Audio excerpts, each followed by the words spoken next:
آج کا جو سوال ہے آپ کے لیے اور میرے لیے، کیونکہ کلام مقدس جو ہے وہ دو دھاری تیز تلوار ہے، یعنی کہ سنانے اور سننے والوں دونوں پر یہ لگتا ہے، جہاں پر کمی ہوگی وہاں پر یہ اپنا اثر کرے گا۔ ہاللیلویا۔ ہم مذہبی ہیں یا روحانی؟ آپ کے لیے اور میرے لیے بھی سوال ہے، ایک طرف اپنی زندگی کو رکھیں، دوسری طرف کلام مقدس کو۔ ہم مذہبی ہیں یا کہ روحانی؟ چلے یہ سوال بھی ہے، اگر پتہ ہے تو لگا دیں، اگر نہیں تو اس کو وضاحت کر لیں گے۔ جی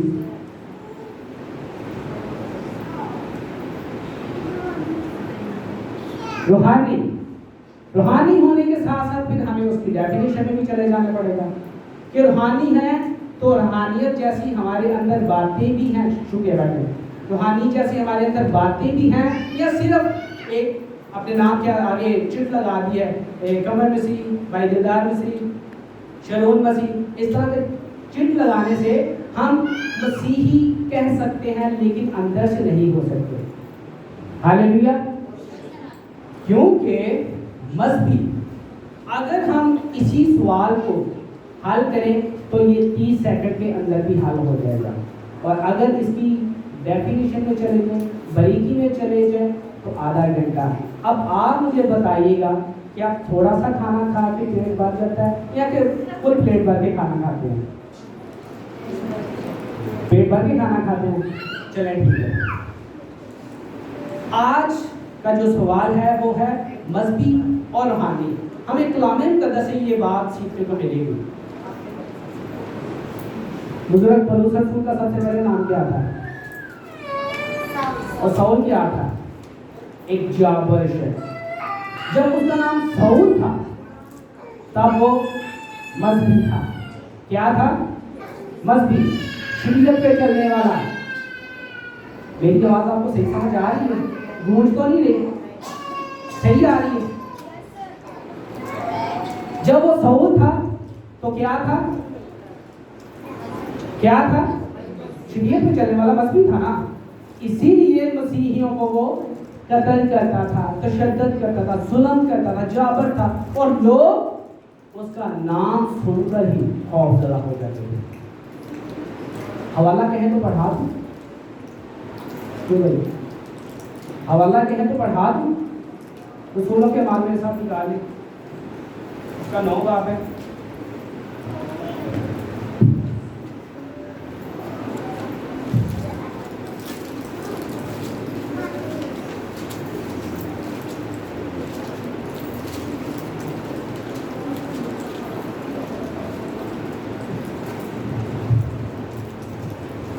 عبارت تو کافی لمبی ہے، پہلی آیات سے لے کر 16 تک، لیکن اگر ہم اس کی ساری ڈیفینیشن کو، اس کا نچوڑ جو ہے، اس کا جو حاصل پوائنٹ ہے، اس کو اگر ہم دیکھیں گے تو وہاں پہ ایسا لکھا ہے کہ جب ساؤل یروشلم سے دمشق کی راہ پر جا رہا تھا، اور جا کر اس نے کرنا کیا تھا؟ جا کر اس نے کرنا کیا تھا؟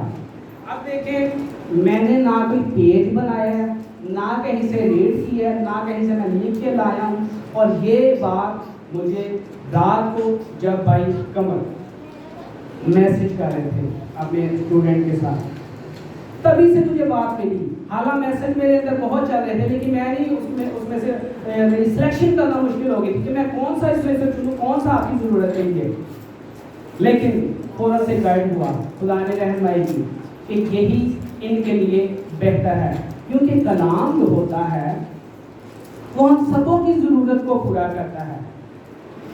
کسی کو چاول چاہیے ہوتے ہیں، کسی کو روٹی چاہیے ہوتی ہے، کسی کو چائے، بسکٹ، لیکن ایسا کلام ہے کہ یہ سبھی کی ضرورت کو ایک جیسا پورا کرتا ہے۔ ہاللیلویا۔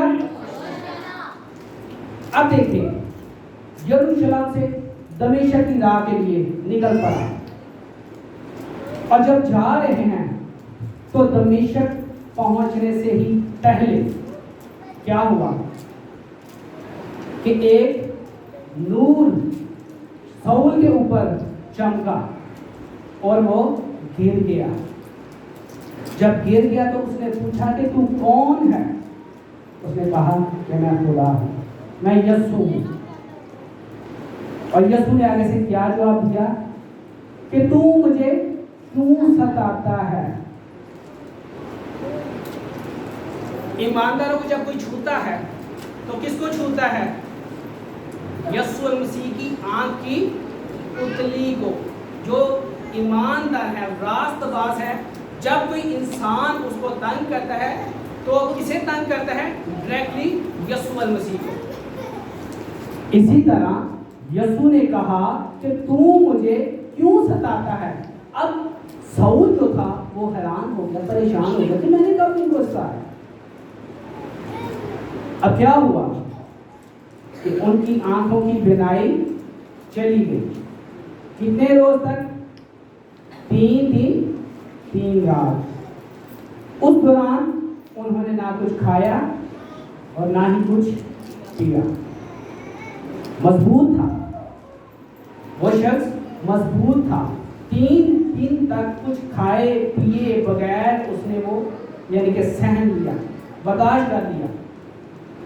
اس کے بعد اب رویا میں بات چلنے لگ گیا، کیونکہ رویا جو ہے وہ ایک طرف کام نہیں کرتی، وہ دونوں طرف، جس سے ہونی ہوتی ہے اور جس سے کروانی ہوتی ہے، ان دونوں کو گائیڈ کرتا ہے اور دونوں کو ایک دوسرے کے بارے میں بتاتا ہے. جیسے میں نے گھر سے نکلنے کے وقت ڈاکٹر صاحب سے فون پہ رابطہ کیا کہ آج خدا نے ممکن کیا کہ میں آپ کے پاس آ رہا ہوں. ان کے بھی نوٹس میں ہو گیا، میرے بھی نوٹس میں ہو گیا کہ میں نے ان کو اطلاع کر دیا. اور روح القدس کا کام یہی ہے، وہ دونوں طرف کام کرتا ہے. ادھر حنانیہ کو روح القدس گائیڈ کر رہا ہے کہ ساؤل نامی شخص، کیونکہ اس نے بھی سن رکھا تھا کہ ساؤل جو ہے وہ بہت زیادہ جابر ہے، بہت زیادہ سنگ دل ہے، اس لیے وہ بھی ڈرنے لگا. لیکن خدا کے روح القدس جب کسی کے اوپر کوئی کام سونپ دیتا ہے تو چاہے وہ کیسا ہی خطرناک خوف زدہ کیوں نہ ہو، اس کو کرنا ہی لازم ہے. حنانیہ نے کیا کیا؟ حنانیہ اٹھ پڑا اور اس کے پاس برناباس تھا جس نے ساؤل کو اچھے طریقے سے دیکھا تھا، اچھے طریقے سے جانتا تھا. اور جب اس نے پوچھا کہ وہ کہاں جا رہا ہے، حنانیہ تو کہاں جا رہا ہے، اس نے کہا کہ ساؤل جو یہاں پر موجود ہے، مجھے روح القدس نے گائیڈ کیا کہ میں اس کے لیے جا کر دعا کروں. اس نے کہا پہلی بات کہ وہ اندھا نہیں ہے، اور دوسری بات کہ تجھے کیسے پتا ہے کہ وہ یہاں دمشق میں ہے. حنانیہ نے کہا خدا کے روح القدس نے مجھے گائیڈ کیا ہے. سو وہ چلا گیا اور اس سے پہلے ساؤل جو تھا وہ دعا میں تھا، دعا کر رہا تھا. اور دعا میں اس کو آگاہی ہوئی، رہنمائی ہوئی کہ تمہارے سر پہ ہاتھ رکھے گا حنانیہ، تمہارے پاس دعا آگے کرے گا حنانیہ. اب جیسے ہی دروازے کے اوپر نوک کی دستک ہوئی تو اس کے پاس جو لڑکی ٹھہری ہوئی تھی اس نے دروازہ کھولنے کے لیے آگے بڑھی. اس نے پوچھا کہ تو کون ہے؟ ابھی وہ حنانیہ اپنا نام بتانے ہی والا تھا کہ ساؤل نے کہا یہ حنانیہ ہے. ہاللیلویا. اس لڑکی نے کہا ساؤل سے کہ کیا تو اس کو جانتا ہے؟ اس نے کہا نہیں، مجھے رویا میں دکھایا گیا ہے، وہ بتلایا گیا ہے کہ حنانیہ نامی شخص تیرے لیے دعا کرے گا اور تیری آنکھوں کی بینائی واپس آ جائے گی. سو ایسا ہی ہوا. جب حنانیہ نے اس کے سر پہ ہاتھ رکھ کے دعا کی تو اس کی آنکھوں سے چھلکے گر پڑے.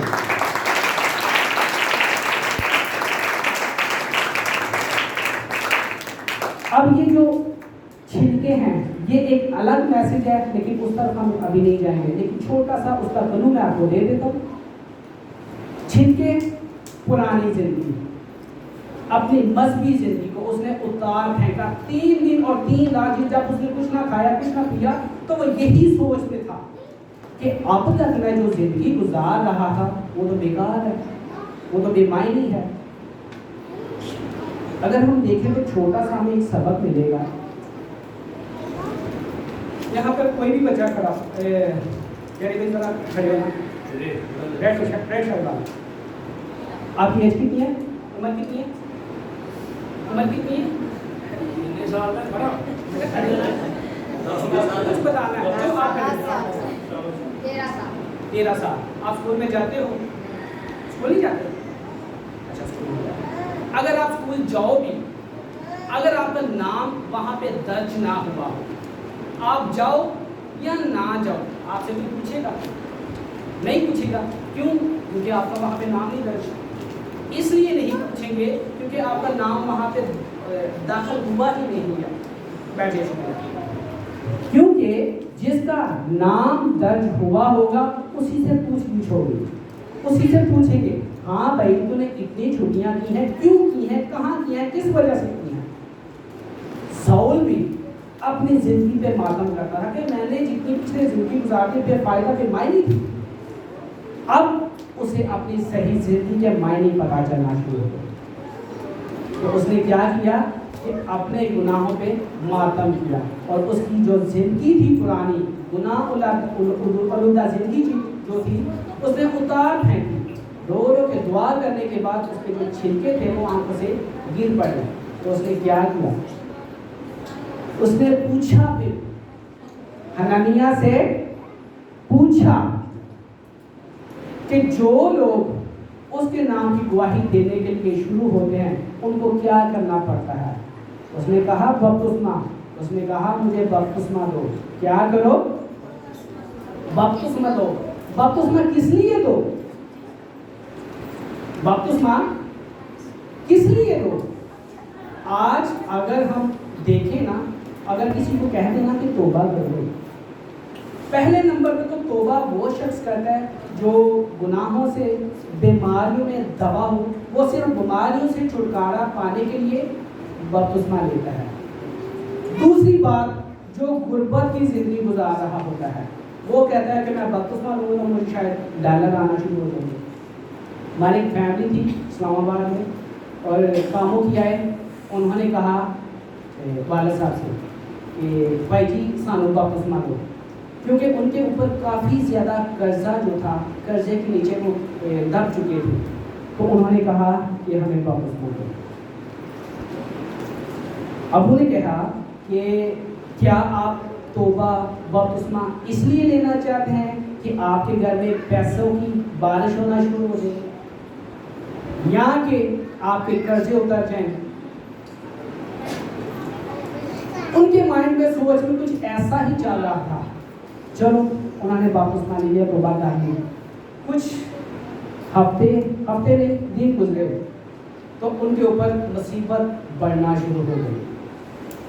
انہوں نے فون کیا، کہنے لگے بھائی جی ساڈا تے پہلے نالوں بھی حال برا ہو گیا. کہنے لگے ساڈا تے پہلے نالوں بھی حال برا ہو گیا.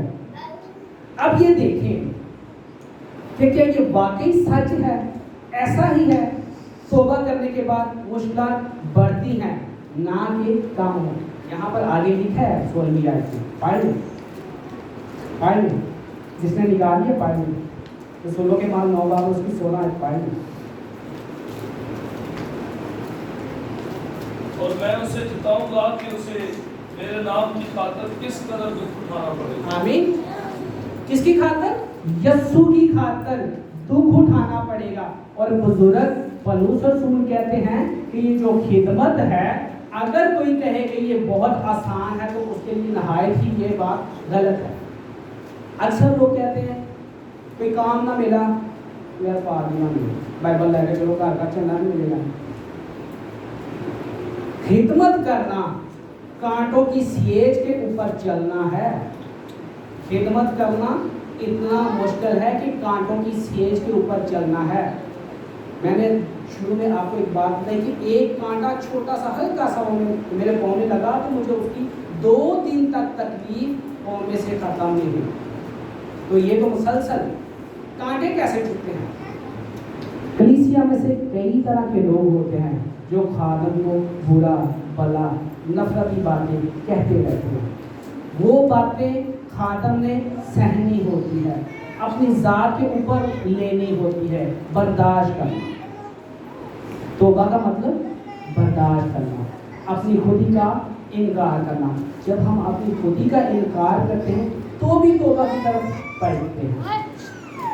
یہ ابھی جو باتیں میں نے آپ کو بتائی ہیں ساؤل کے بارے میں، یہاں تک وہ مذہبی تھا.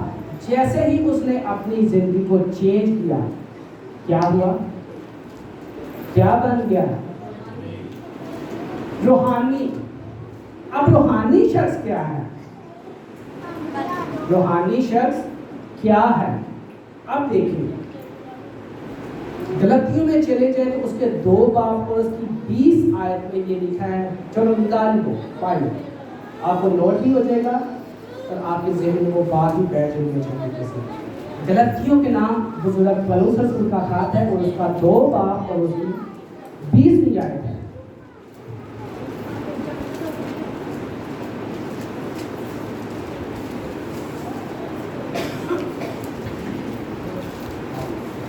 بات سمجھ آ رہی ہے بھائی؟ صحیح سے سمجھ آ رہی ہے؟ کیونکہ جب ہم توبہ کرتے ہیں تو ہم نے اپنی گناہ آلودہ زندگی کو وہیں پہ دفن کر دینا، چھوڑ دینا، اس کو دوبارہ اپنے گھر میں نہیں لانا. جس طرح کے جو مزدور ہوتے ہیں، جو مستری ہوتے ہیں، کام کر کے جب فریش ہوتے ہیں تو وہی جو کپڑے انہوں نے کام کرتے وقت پہنے ہوتے ہیں اسی کو دوبارہ نہیں پہنتے، بلکہ دھلے اور صاف ستھرے کپڑے پہنتے ہیں. اسی طرح اگر ہمارے اندر ایک بھی آلودگی رہ گئی تو ہمارا نہانا، فریش ہونا بیکار ہو جائے گا. اسی طرح ہم جب توبہ کرتے ہیں تو اپنی پوری زندگی کو پیچھے سے چھوڑ دیں اور اپنی نئی زندگی کا آغاز کریں، اور اس نئی زندگی میں اپنی پرانی زندگی کا کوئی بھی قدم جو ہے داخل نہ ہونے دیں. آمین. غلطیوں 2 باب کی 20 آیت میں لکھا ہے، غلطیوں 2 باب 20 آیت، میں مسیح کے ساتھ مصلوب ہوا اور اب میں زندہ نہ رہا بلکہ مسیح مجھ میں زندہ ہے. آمین. اب دیکھیں، میں مسیح کے ساتھ مصلوب ہوا. توبہ کرنے کے بعد اس نے کیا کیا؟ مصلوب ہونے کے لیے پہلے ہمیں اعمال میں یہ بات ملتی ہے 9 باب اور اس کی 16 آیت میں کہ تجھے یسوع المسیح کی خاطر دکھ اٹھانا پڑے گا. شروع ہو گیا توبہ کرنے کے بعد، یہ سلسلہ شروع ہو گیا. اس کے بعد میں زندہ نہ رہا بلکہ مسیح مجھ میں زندہ ہے. اور مسیح جب ہمارے اندر زندہ ہوگا تب ہمیں اپنی جو زندگی کی، جو ہمارے بدن کی خواہشات ہیں، ضروریات ہیں، ان کو مٹانا پڑے گا. تبھی جا کر ہمارے اندر یسوع مسیح جنم لے گا. ہاللیلویا. جنم لینا کوئی آسان بات نہیں ہے اور اسے اپنے اندر داخل کرنا کوئی معمولی بات نہیں. اسے اپنے اندر جب ہم لیں گے تو ہمیں زندگی کی، اپنے بدن کی ساری خواہشات کو چھوڑنا پڑے گا. جب ہم یہ سب کچھ ایسا کریں گے، اسی میں اگر آپ آگے چلے جائیں، غلطیوں کے نام دوسرا سور کا کہا تھا، اس کا 5 باب پر اس کی 16 17 18 19 اور 20 میں آتی ہے. اس طرح لکھا ہے کہ روح جسم کے خلاف اور جسم روح کے خلاف خواہش کرتا ہے. جسم روح کے خلاف اور روح جسم کے خلاف خواہش کرتا ہے، اور یہ دونوں آپس میں مخالف ہیں. لیکن رہ ایک بدن میں رہے لیکن ایک دوسرے کے مخالف ہیں. ایسا کیوں ہے؟ ایسا کیوں ہے؟ رہتے تو کٹھے ہیں لیکن مخالف کیوں ہے؟ کیونکہ روح جہاں سے آیا ہے اس کی خواہش ہے کہ میں واپس جاؤں، لیکن بدن کے اندر جب وہ آ جاتا ہے تو بدن کی خواہشات پوری کرتے کرتے کرتے کرتے روح جو ہے وہ زمین کا ہی ہو کر رہ جاتا ہے. اب ہم نے فیصلہ کرنا ہے کہ ہم نے روح ہی ماننی ہے یا کہ اپنے بدن کی. بدن کی خواہشات کو مانیں گے تو وہ صرف دنیاوی زندگی تک، اس زندگی تک ہی. وہ زندگی ہماری 70 سال، قوت ہو تو 80 سال، بس اس کے بعد ختم. لیکن روح کی مانیں گے تو ہمیشہ کی زندگی پائیں گے. ہاللیلویا. 1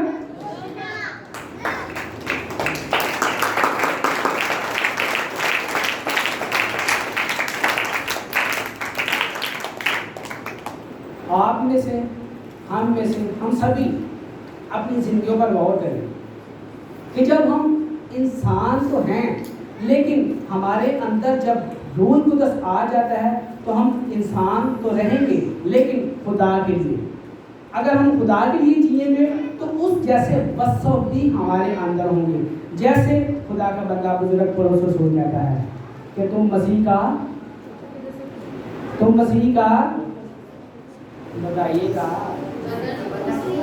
تم مسیح کا وہ کھاتے جو سیاہی سے نہیں بلکہ خون سے لکھے گئے ہو، تاکہ لوگ آپ کو دیکھ کر، آپ کی شخصی زندگی کو دیکھ کر جان سکیں کہ واقعی یہ مسیح کے پیروکار ہیں، واقعی مسیح کی راہ پہ چلنے والے ہیں. اور اس کی راہ پر چلنے کے لیے ہمیں بدن کی خواہشات کو مٹانا پڑے گا، بدن کی خواہشات کو ترک کرنا پڑے گا، تبھی جا کر ہم یسوع کی گواہی دے سکتے ہیں. ہاللیلویا. میرے ساتھ یہ آگے ذرا یہ دیکھ ہی لیں، آپ کے نوٹس میں بھی آ جائے گا. غلطیوں کے نام سرسوں کا ہاتھ ہے،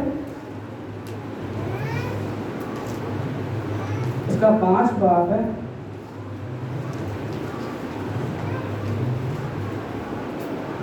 اور اس کی 19 آیت سے پڑھ لیں. جب ہم بپتسمہ کے بغیر توبہ کرنے سے پہلے انسانی زندگی میں تو ہمارے اندر یہ باتیں لازمی پائی جاتی ہیں. کیا ہیں؟ اب جسم کے کام تو ظاہر ہیں، جسم کے کام تو ظاہر ہیں، یعنی حرام کاری، ناپاکی، شہوت پرستی، بت پرستی، جادوگری، عداوتیں، جھگڑا، حسد، غصہ، تفرقے، جدائیاں، بدعتیں، بغض، نشہ بازی، ناچ گان اور ان کی مانت. یہ توبہ کرنے سے پہلے کوئی نہ کوئی ہم سب میں ان میں سے کوئی نہ کوئی بات چھپی اور لکی ہوتی ہے. لیکن توبہ کرنے کے بعد ان میں سے اگر ایک بھی ہماری زندگی میں ٹھہر گئی تو ہماری توبہ کرنے کا فائدہ نہیں ہے. یسوع مسیح ہمیں زندہ نہیں ہو سکتا، بلکہ ہم ہی زندہ رہیں گے. ہم اپنا جھنڈا اوپر کھڑا کریں گے، نہ کہ یسوع مسیح کا. ہمیں اسے اولویت دینی ہے، نہ کہ خود کو، کیونکہ ہماری پہچان یسوع مسیح کے وسیلہ سے ہے. جیسے میں نے پہلے بتائی کہ تم کوئی قوم اور کوئی فرقہ نہ تھے، ہماری پہچان یسوع مسیح کے وسیلہ سے ہوئی ہے. اس لیے اس کو جہاں بھی جائیں اپنے ساتھ رکھیں، اس کا نام لینے سے ذرا بھی کترائیں مت، کیونکہ لکھا ہے کہ جو کوئی مسیحی ہے وہ اپنے اندر یہ گواہی رکھتا ہے. جو کوئی مسیحی ہے وہ اپنے اندر یہ گواہی رکھتا ہے، اور گواہ کا کام کیا ہوتا ہے؟ گواہی دینا. اور ہم نے گواہی کس کی دینی ہے؟ اپنے یسوع المسیح کی، کہ اس نے ہمارے کانٹوں کا تاج جو تھا اپنے سر پہ لے لیا، ہمارے کوڑے اپنے اوپر کھائے، ہمارے تماچے اپنے اوپر لیے، ہمارے اوپر تھوکا جانے والا تھا لیکن اس نے اپنے اوپر تھکایا. ہاللیلویا کہہ سکتے ہیں؟ اب دیکھیں، توبہ کرنے کے بعد جو انسان کے اندر وصف پھل پیدا ہوتے ہیں وہ کون کون سے ہیں، اور ہم نے انہی پھلوں کو اپنے اندر جگہ دینی ہے، جنم دینا ہے. تبھی ہمارے توبہ کرنے کا فائدہ ہوگا، تبھی ہم روحانی بن سکتے ہیں، ورنہ روحانی نہیں ہے. آگے لکھا ہے 22ویں آیت میں، مگر روح کا پھل سب سے پہلا محبت، خوشی، اطمینان، تحمل، مہربانی، نیکی، ایمانداری، حلم، پرہیزگاری. ایسے کاموں کی کوئی شریعت مخالفت نہیں کر سکتی.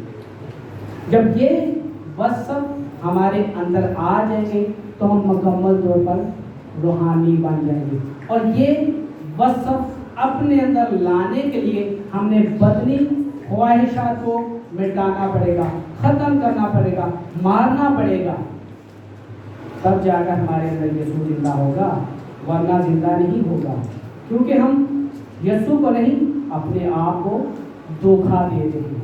اس لیے ہم سبھی کو یہ ضروری ہے، یہ لازم ہے کہ اپنی اپنی زندگیوں پر غور کریں کہ کیا ہم ویسے ہی چلتے ہیں جیسا کلام کا اس میں ہم نے سیکھا ہے، یا کہ مذہبی طور پر اپنے نام کے ساتھ مسیح لگا دیا۔ ایسا نہیں ہے، مسیح لگانے سے ہمارے اندر مسیح جنم نہیں ہوگا، مسیح کو اپنے اندر پہن لینے سے مسیح ہمارے اندر زندہ ہوگا، کیونکہ کلام مقدس میں لکھا ہے یوحنا عرب کے خطوں میں مکاشفہ میں کہ میں نے دیکھا کہ اوپر سے تمار آیا۔ تمار، اب تمار جو ہے وہ بہت کڑوا ہے، اتنا کڑوا کہ اگر آپ اس کو ذرا سا زبان سے چکھ بھی لیں تو آپ کا منہ کڑوا ہو گیا، اور بتایا گیا کہ اس کو کھا لے، تیرا پیٹ تو کڑوا ہوگا لیکن پھر تیرے منہ سے مٹھاس نکلے گی۔ اور یہ خدا کا زندگی بخش جو کلام ہے یہ وہی تمہار جیسا ہے، یہ خدا کی وہ سچائیاں ہیں، وہی حقیقت ہے۔ ایک دفعہ ہمیں سننے کے دوران غصہ آتا بھی ہوگا، کیونکہ کلام جہاں پہ غلطی ہوتی ہے، جہاں پہ زخم ہوتا ہے وہاں پہ لگتا ہے، کیونکہ کلام سچائی ہے، کلام حقیقت ہے، اور جہاں پہ کوئی غلطی خطا ہوئی ہوتی ہے وہاں پر یہ اپنا اثر کرتا ہے۔ لیکن اگر ہم دوائی کو لگانے کے فوراً بعد صاف کر دیں تو زخم ہمارا اچھا نہیں ہوگا بلکہ وہ بڑھے گا۔ اس لیے کلام کو اپنے اندر آنے دیں، اس کو جگہ دیں، پھر یہ آپ کے اندر سے جب یہ جڑ پھوٹے گی تو یہ اور لوگ بھی آپ سے دیکھ کر اپنی زندگیوں کو بدلنے کے لیے باعث برکت ثابت ہوں گے۔ ہاللیلویا۔ آپ کے لیے اور میرے لیے آج کا یہی پیغام ہے کہ ہم نے اپنی زندگیوں پہ غور کرنی ہے، کیا ہم مذہبی ہیں یا کہ روحانی؟ مذہبی اور روحانی کی پہچان آپ کو بتا دی گئی ہے، اس لیے ہم سب کو اپنی اپنی زندگی پر غور و فکر کرنے کی ضرورت ہے۔ خدا آپ سب کو برکت دے، آمین۔